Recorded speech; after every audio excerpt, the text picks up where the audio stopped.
The Feelworld F6 Plus has been my go-to on-camera monitor since I got one shortly after IBC last year.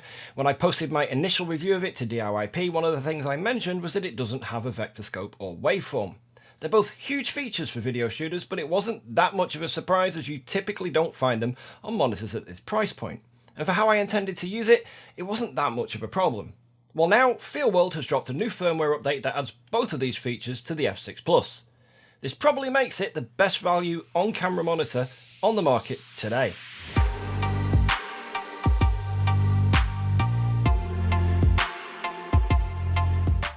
This isn't a review, I've already posted one of those to DIYP and I'll put a link in the description below, but I've been using the F6 Plus for about 6 months now and it's become my favourite on-camera monitor.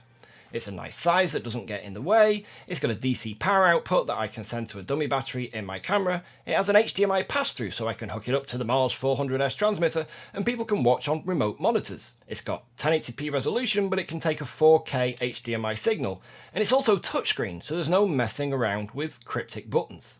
But this video is about the firmware, so let's go through the firmware update process and then see what the big deal is with the Waveform and the Vectorscope. The first step is to head to the Feelworld website, and I've put a link to where you can download the firmware in the description below.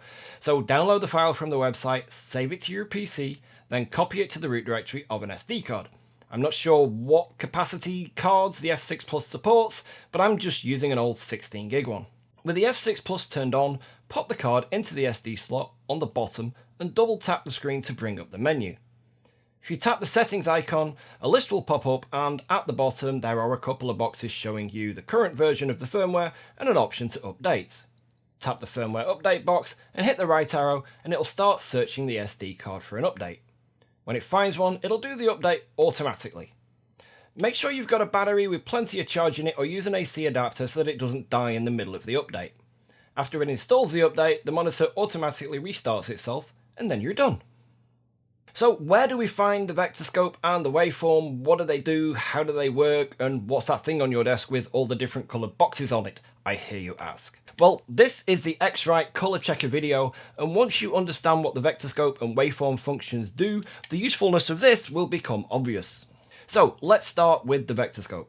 As well as field monitors, Vectorscopes are also available in a lot of video editing applications. So you might have seen one already, even if you weren't quite sure what it did. This is what the Vectorscope looks like in DaVinci Resolve. Essentially, it's a colour wheel with different hues going around it in a circle. But it doesn't just show colour, it shows saturation as well. In the centre of the Vectorscope, the colours are completely desaturated, just neutral, black, white and grey tones. And as we move out towards the edge, this represents more saturation in the colours. If I load up a clip onto the timeline, you'll see exactly what I mean. When we added the clip, the big blob appeared in the Vectorscope. This is the distribution of colour and saturation in our shot across the colour wheel. When we increase the saturation, the distribution of colours grows larger.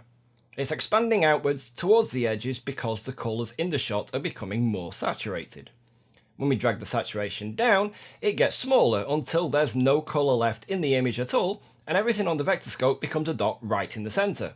When the saturation is removed from everything, it's all just neutral, just black, white and grey with no colour at all. Around the Vectorscope you can see 6 boxes. These mark the spots on the colour wheel for the 6 primary colours: red, magenta, blue, cyan, green and yellow. This is where the colour checker comes into play.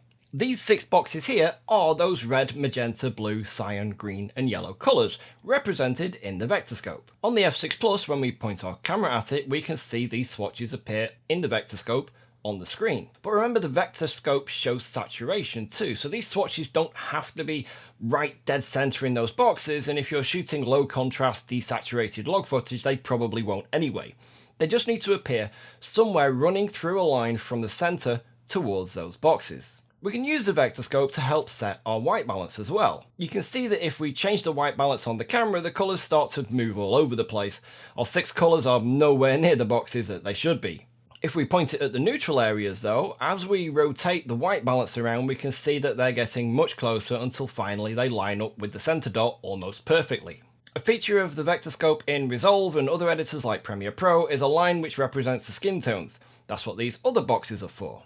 There doesn't appear to be a skin tone line on the Vectorscope on the F6 Plus, but maybe that's something they can add in a future firmware tweak, because it would be very useful to see. The Vectorscope's goal is to allow us to get colour accuracy and consistency from shot to shot under different lighting conditions, so that when we edit all our clips together, there's less correction work to do in post and they all look like they're part of the same video. So now that you know how it works, you can understand why it's useful to be able to see this at the point of capture in your camera instead of just in post. Okay, now let's look at the waveform. Most of you will be familiar with the histogram. It's a graph with black at the left, white at the right, and all of the different shades of brightness in between. The height at any point along this graph represents the proportion of your shot that is at that level of brightness. The waveform essentially shows you the exact same data, but it does it in a different way that's a little more useful for video. With the waveform, black is at the bottom while white is at the top, and left to right is literally left to right view of your image. You can see here when I hold a white piece of paper up on the left side of the shot, there's a big white spike on the left side of the waveform. As I move the piece of paper over to the right, that spike also moves along with it. The waveform lets you do everything that the histogram does insofar as letting you figure out your exposure and contrast to maximize your camera's dynamic range.